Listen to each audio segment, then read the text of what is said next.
ደግሞ ከዘላለም በማገኘው ብር ይህን ቤት ገዝቼ እኖራለሁ ስል እሱ ሲቆይብኝ ከጓደኞቼ ረጅም ጊዜ ብድር የሚሰጡ ተቋማት ጋር ሆኜ ይህን ቤት ራሴ አድርጌዋለሁ። አንቺ ሴትዮ ይህን የመሰለ የምስራች እየነገርኩሽ ዝም ትያለሽ?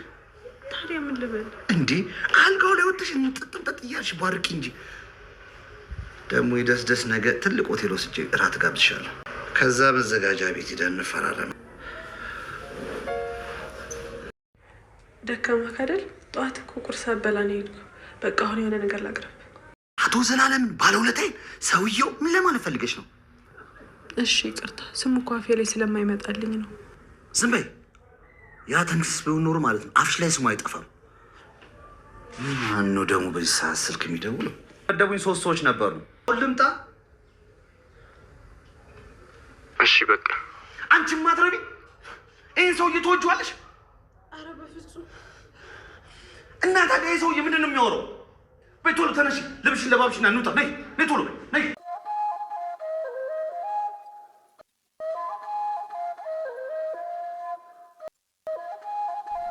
ሰላምታዬ በያላችሁበት። የባርኮት እናት ወደ ቤቷ የተመለሰች ቢሆንም ቤቱ ግን እንዳልጠበቀችው ስላገኘችው እጅጉን ተናዳለች። ጥላም አደይን ከእናንተ አለያትም፣ ልጄ ናት፣ ይሄንን አውቃችሁ ግቡ። እኔ በሌለው ሰዓት እኮ እናንተን ሸክፋ እንደ እናት አድርጋ ያቆየችኝ እሷ ናት በማለት መሬቷንም ተናገራለች። አደይን ወደ ገጠር ያዩት እነ ጫኔ አባቷ ከተማ ላይ ከተማ እሷን ለመፈለግ ይንከራተታል። እሷ ደግሞ ከእናቷ ጋር መታ ልትኖር ይሄም አይሆንም በፍጹም በማለት ወደ አባቷ ተደውሎለት አደይ ወደ ገጠር እንደሄደችም ተነግሮታል። ሰላምታዬ በያላችሁበት የዓለም ዳርቻ ሁሉ ይድረስልኝ። እንደምን አላችሁ? ለዚህ ቻናል አዲስ ከሆናችሁ ላይክ፣ ሰብስክራይብ፣ ሼር በማድረግ ቤተሰብ እንድትሆኑ በአክብሮት ጠይቃለሁ። ባርኮት እናት ወደ ቤቷ ስለተመለሰች በመሀል አደይን ስላጠቻት ብታኮርፍና ብትናደድም ግን ቤዛን ስላየቻት ደስ ብሏታል። ፍቅር ከጎኗ ስለነበረች እማዬ አወቅሻት በማለት ቤዛን ለማስተዋወቅ ሞክራለች። ቀጥላም ይችናት በአደይ ምትክ የገባቻት ግን የምትሰራት መስልም በይ ልጄ ደክሞኛል ሂጂና ቡና ፊልኝ ትላታለች። እማዬ ወደድሻት በማለት ጠይቃታለች። ስራዋ ገና መች ታወቀና ቤዛም ነይ በይ ፍቅር ቡና ማፍላቱን አግዢኝ በማለት ጠይቃታለች። ደግሞ ከመቼ ወዲህ ነው ቡና ፍልታ የምታውቀው? ነው ከደመወዝሽ ታካፍያታለሽ በማለት እናቷ ትመልስላታለች።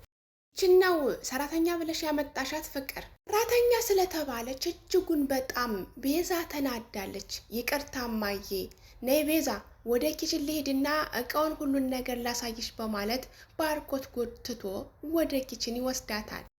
በሌላ በኩል ደግሞ አሸናፊና ብርሃን አብሮ አደግ ስለሆኑ ሁለ ነገራቸው ጭቅጭቅ ነው። ብርሃን በጀሪካን ውሃ እየቀዳች ስለነበር ላግዝሽ እኔ ወንዱ ይሻላለው በማለት ለማገዝ ይሞክራል። ዛች ከንትና ጋር ተጣልተ ይሆናል እንደዚህ የከነፍክ የመጣው በማለት ወጋ ታደርገዋል። እሱ ጭቅጭቅ አያልቅምና ጭቅጭቃቸውን ቀጥለዋል። አለልኝና ጫኔ የሚባሉ አደይ አባት ጓደኞች ሲሆኑ ብርሃኔ እንዲሁ አንቺማ ቆንጆ ሆነሽ አይደል እንዴ? አደይንም አስንቀሻታል። አንቺ እንኳን ወደ አባትሽ ብትወግኝና የሚልሽን ብሰሚ አደይ ለሷ ብሎ ሀብታም ባል ቢያጭላት እሷም ጥላው ሄደች በማለት አንዳንድ ነገሮችን ወጋም ያደርጋሉ። እናለልኝ የሚያወሩት ነገር እጅጉን ይማርካል። የገጠር ወጉንም ይዘውታል። አሸናፊ ብርሃንን የሚናገርበት ሰው አይፈልግም። ከናለልኝና ከነጫኔ ጋርም ይጣላል። እሷን እንደዚህ ብላችሁ እንዳትናገሯት ይላል። እነሱም ሰው ሳያይና ሰው ሳይሰማ አጫሃት እንዴ ያለ መግባባት ተፈጥሮ ያዙ ይልቀቁኝም ብለዋል። እህትሽ እስከምትሄድ ድረስ ከቤት እንድትወጣ አትፍቀጅላት። እነዚህ ሰዎች አላማሩኝም፣ ቢሆንም ግን እኔ እያለው ምንም አትሆንም እያለ ሊያረጋጋት ይሞክራል። አንድ አማራጭ አለኝ፣ ሆን ላድርስልሽና ወደ እናለልኝ በመሄድ አሁን አረቂ ጋብዛቸውና ያሰቧትን ነገር ሁሉ እንዲናገሩ አድርጋለሁም ይላል። ነገሩ ያልገባት ቤዛ አሁን የማትወጣው አዘቅት ውስጥ ገብታለች። ፍቅር ለእናቷ ቤዛ ሰራተኛ እንደሆነች ትነግራታለች። አሁን ላይ በፍጹም አስበው የማታውቀውንና እሆናለሁ ብላ ያላሰበችው ነገር ገጥሟታል። ጭራሽ ይባስ ተብሎ ኪችን በመግባት ምግብ አብሴም ተብላለች። ባርኮትን ቁም ስቅሉን ታበለዋለች። ሰራተኛ ሲሉኝ ዝም አልክ፣ ምግብ እንዳበስል ፈረድክብኝ፣ ይዘኸኝ ከዚህ ቤት ውጣ በማለት ትነግረዋለች። እሱም ተረጋጊ፣ ለትንሽ ቀን ነው ይላታል። እያወሩ እያለ የባርኮት እናት ወደ ቦታው ታመራና ምግብ አልደረሰም፣ ልጆቹ እኮ በራብ ሞቱ ትላታለች። የተሰራው ምግብ መብራት እኮ ጠፍቶ ነው በማለት ትመልሳለች። ታዲያ ሴት አይደለሽም እንዴ ከሰላት ተቀጣጤም? ሲያዩሽ ሰርተሽ የምታውቂ አትመሲም። አደይ እስክትመለስ ነው እንጂ ከተመለሰች በኋላ ከጓደኛዬ ቤት ወስድሻለሁ፣ ይሄ ጊዜያዊ ቤትሽ ነው ብላታለች። ከነገሮችና ከድብርት ርቃ እናቷ ጋር ብትደርስም እዛም ሌላ ችግር ተፈጥሯል። በፊት ሀብታም ባል ታጭቶላት ሲሆን ያንን አልፈልግም፣ የራሴን ኑሮ በራሴ መንገድ አሻሽላለሁ ብላ ከሰው ቤት ስትሰራ መቆየቷ ይታወቃል። ከስራ ቦታዋ ያለችበት ነገር ስላልተመቻት አእምሮዋን ለማረጋጋትና እናቷን ለማየት ወደ ቦታው ብታመራም እዛም ከዚህ በፊት ታጭቶላት የነበረው ሰውዬ አሁንም ስጋት ላይ ጥሏታል። ከፊቷ ላይ ጠፍቷል። እህቴ አታስቢ፣ የአባዬና የእናቴ መለያየት አንቺ አይደለሽም፣ አባቴ ስላልፈለገ ተለያየ ትላለች። ወደ እናቷ ቤት መግባቷን ያዩ የሰፈር ሰዎች እንዲሁም የአባቷ ጓደኞች እሷ እዚህ ከእናቷ ጋር መኖር የለባትም፣ አባቷ ከተማ ለከተማ እሷን ለማግኘት ይንከራተታል በማለት እሷ መሆኗን ካረጋገጡ በኋላ ሄሎ በማለትም ደውለዋል። ልጅህ መታለች፣ ከእናቷ ጋር ልትኖር ወስናለች በማለት ለአባቷም ይነግራሉ። አባቷም የትም እንዳትሄድ ጠብቋት፣ እኔ ነገ ጧት እመጣለሁ በማለት ማስጠንቀቂያም ይሰጣቸዋል። አባቷ ይሄንን ነገር ብንነግረው የገቢ ምንጫችንም ይሆነናል፣ መሀል ስንት ትከፍላለህ፣ ስለ ፍራንኳ ምንነጋገር እያሉ በተደጋጋሚ ሄሎ ሄሎ ቢሉም ኔትወርኩም አቋርጧቸዋል። እነሱ ግን በቃቸውን አላቆሙም። አደይ ገጠርም ደስታን አታለች፣ ከተማም ደስታን አታለች። የት እንደምትሄድና ምን እንደምትሆንም ግራ ገብቷታል። እናቷ ወደ እሷ ታመራና ምነው ልጅ ብቻሽን ተቀመጥሽ በማለት ትነግራታለች።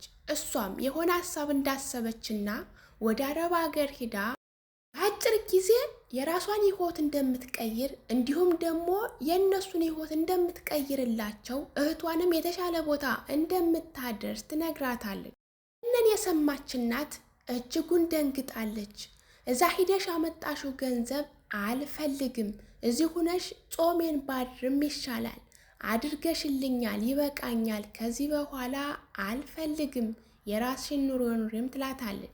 ናፊ ያቀደውና ያሰበው ነገር ተሳክቶለታል። እነ ጫኔንና አለልኝን በስካር ካሰከረ በኋላ ውስጣቸው ያሰቡትንና ምን ለማድረግ እንደሚፈልጉ ለማውጣጣት እነሱንም አሰክሯቸዋል። እናለልኝ ሚስጥር ብለው ያወሩትን አንድም ሳይቀር ለአሸናፊ ነግረውታል። አባት አደይ መምጣቷን እንደተናገሩ እንዲሁም ደግሞ አባቷ በጧት እንደሚመጣ አሸናፊም የነገሩት ነገር ስላላሳመነው ስልካቸውን ወስዶም አረጋግጧል። ሌላ በኩል አደይ ከዴቭ ጋር ስላሳለፈቻቸው መልካም ነገሮችና ፍቅር ወደ ኋላ ተመልሳ እያስታወሰች ነው። ከኪችን ወደ ሳሎን አብረው ሲሄዱ፣ ከሳሎን ወደ ኪችን አብረው ሲሄዱ፣ ከኋላ ሲከተላት፣ እንደሚያፈቅራት ሲነግራት፣ ይዤሽ ልጥፋ ሲላት፣ አብረን እንሁን ሲላት፣ ሁሉንም ነገር እያስታወሰች በትዝታ ተውጣለች። ሌላ በኩል ደግሞ ዴቭ በዙሪያው ማንም የሚረዳው ነገር የለም። አንድ የምትረዳው አደይ ነበረች። ላትመለስ ወደ ገጠር ሂዳለች። የትና እንዴት ሂዶ እንደሚፈልጋትም አያውቅም። እሷ የምትሄድበትን ያውቃሉ ያለችው ሰዎችም በጊዜው አላገኛቸውም። ሕይወቱንና መንገዱን ማስተካከል አልቻለም። ሁሉንም ነገር የሚያስበው ስለ አደይ ብቻ ነው። ወደ ገጠርም ሊሄድ ዝግጅቱን ጨርሷል። አደይ እናት ሕይወቷን እንደምትኖርና የራሷን ሕይወት እንደምትመሰርት ደጋግማ አስረግጣ ነግራታለች። ምናልባት ከዴቭ ጋር ሊመሰርቱ ይችላሉ። ለዛም ነው ወደ ኋላ ሁሉንም ነገር ያሳለፉትን ፍቅር አስታውስ ብቻዋን ሆና በማሰብ ውስጥም ትገኛለች። ወደ ገጠር በመሄዷ አሁንም ዴቭ ተስፋ አልቆርጥም፣ የትም ሄዳ ትምጣ ቦታዬ ላይ እቀበላታለሁ፣ እጠብቃታለሁ እያለም ሰምተናል። አደይ አሁን ላይ አእምሮዋን ሳታረጋጋ ሳታርፍ አሁንም አባቷ ተመልሶ ወዳለችበት ሊያመራ ነው። እሷን ወደ ገጠር እንደሄደችም ሰምቷል። በመሃል አሸናፊም አባቷ እንደሰማም አውቋል። አደይ አሁን ላይ ሕይወቷ መስቀልቅል ብሏል። ወይ ከስራዋ አልሆነች፣ ወይ ከቤተሰቧ አልሆነች፣ ወይ ከጓደኛዋ አልሆነች። የትና እንዴት እንደምትሆን አረብ ሀገርም እንዳትሄድ ተከልክላለች። ይብቃኝና በቀጣይ ክፍል የተፈጠረውንና የሆነውን ይዘንላችሁ እንቀርባለን። ለዛሬው ግን ልሰናበታችሁ። ሰላም ለሀገራችን፣ ሰላም ለሕዝባችን፣ ፍቅር አንድነት ይስጠን እያልኩኝ ለዚህ ቻናል አዲስ ከሆናችሁ ላይክ፣ ሰብስክራይብ፣ ሸር በማድረግ ቤተሰብ እንድትሆኑ በአክብሮት ጠይቃለሁ።